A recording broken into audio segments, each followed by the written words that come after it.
Assalamualaikum warahmatullahi wabarakatuh. Perkenalkan, nama saya Nursila Andriani, kelas 6 reguler. Salam sehat bagi kita semua. Pada pertemuan kali ini kita akan membahas sains lanjutan, yaitu pada bab 4. Sains lanjutan pada bab 4 ini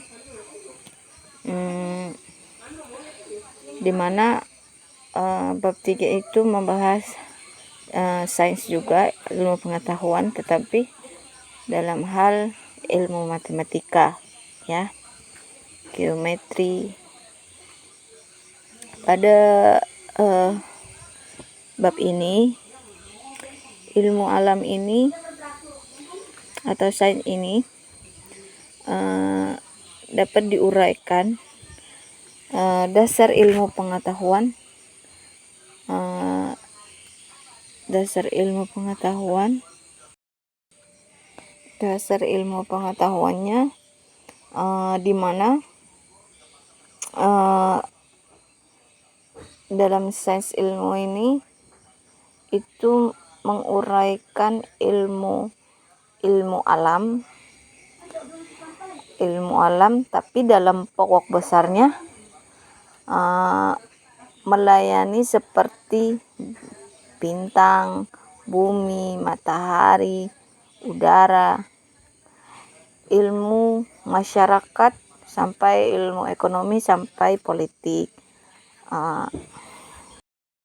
Pada ilmu alam, ilmu pengetahuan ini, sains ini itu mempunyai 3 bagian, di mana bagian-bagian itu ada bukti, terus ada law atau hukum.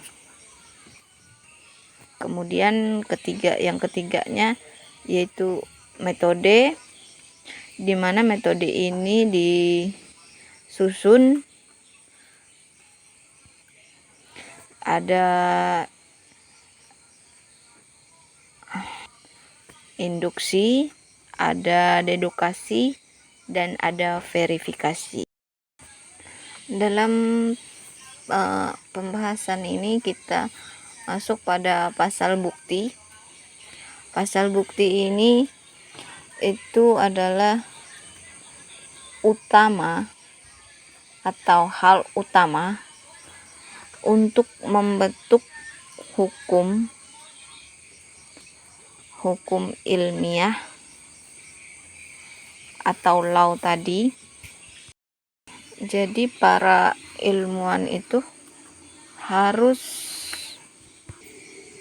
terlebih dahulu mengumpulkan bukti, di mana bukti itu bisa didapat melalui 2 jalan untuk memperoleh bukti tersebut, yaitu pertama dengan melalui observasi,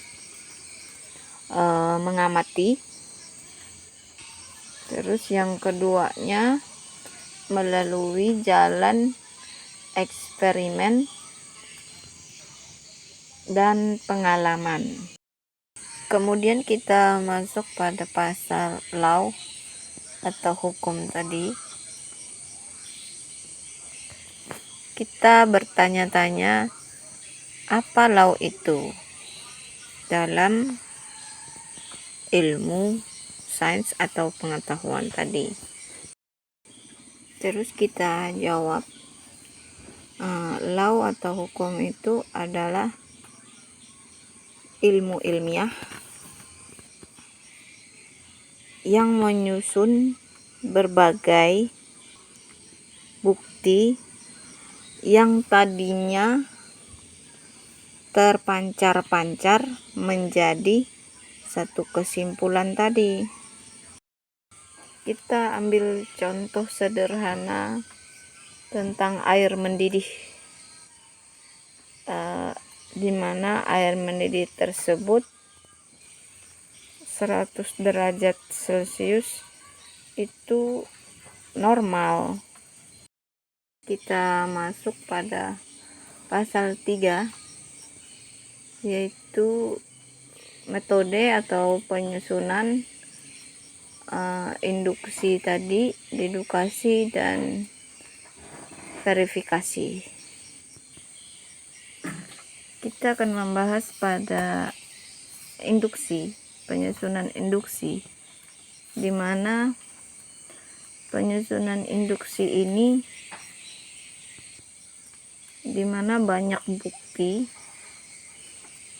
banyak bukti, terus kita simpulkan satu hukum. Contoh buktinya kita ambil dari Insinyur Soekarno, di mana beliau dibuang tidak digunakan lagi oleh kaum pemerintah Belanda dalam hal berpolitik. Di sini sudah jelas bukti validnya bahwa beliau dibuang dari Belanda. Terus kita bahas dedukasi,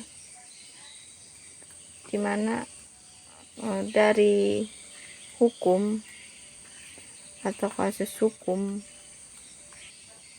kita uji lagi nih kasusnya menjadi sebuah kenyataan. Saya ambil contoh dari kasus sebuah benda timah, di mana benda timah ini kita timbang beratnya, Kg-nya saat dia berada di gravitasi. Kemudian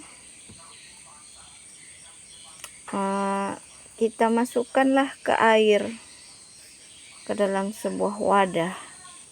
Itu beratnya berbeda dari yang pertama di gravitasi tadi, kemudian di dalam air. Itu salah satu contoh dari dedukasi. Terus kita masuk pada pembahasan verifikasi. Verifikasi ini adalah sebuah hukum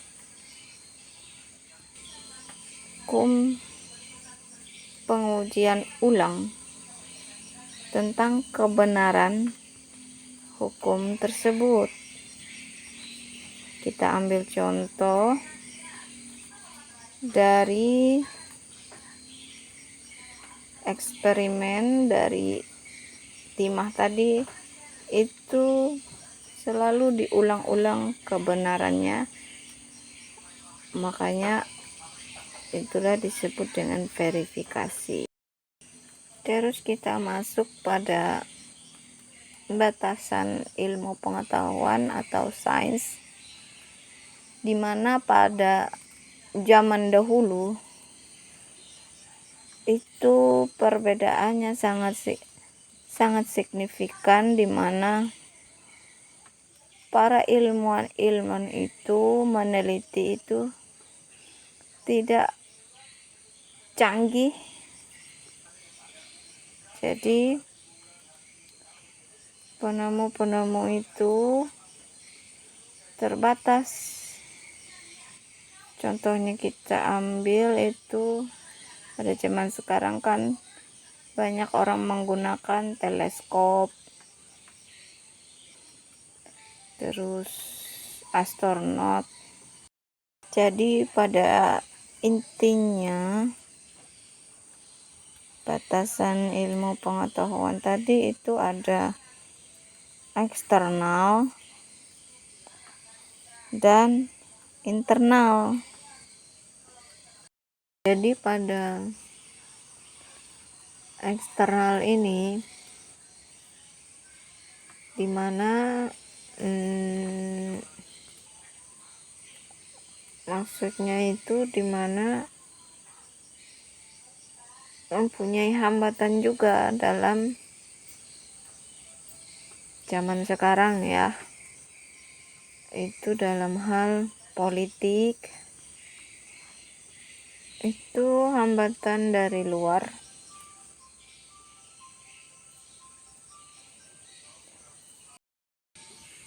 Kita ambil contoh dalam sistem kapitalisme, di mana sebuah perusahaan itu memonopoli sebuah usahanya sehingga menguasai seluruh pasar. Itulah tadi dari pembahasan atau laporan baca bab 4 Sains Ilmu Pengetahuan dari saya Nursela Andriani. Assalamualaikum warahmatullahi wabarakatuh. Salam sehat bagi kita semua. Dadah.